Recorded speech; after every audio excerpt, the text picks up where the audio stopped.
Welcome to the Learning Pines YouTube. We hope this video helps.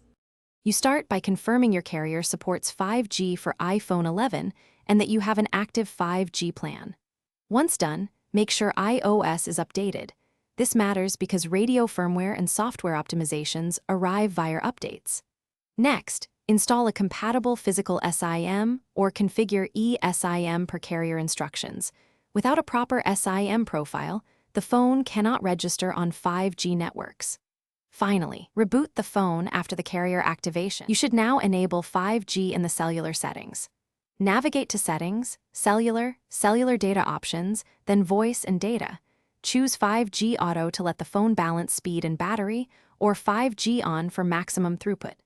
Make sure Low Data Mode is off so background services can use faster links. If you travel, check data roaming and carrier policies because 5G roaming can behave differently.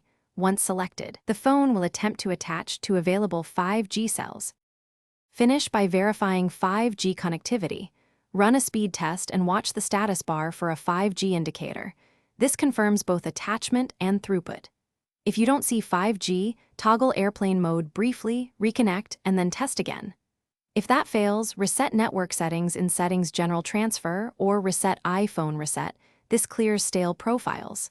Key troubleshooting tip: if problems persist, contact your carrier with your device model and SIM/IMSI details so they can check provisioning and tower band compatibility.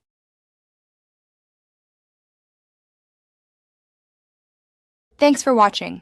Consider subscribing if we helped you.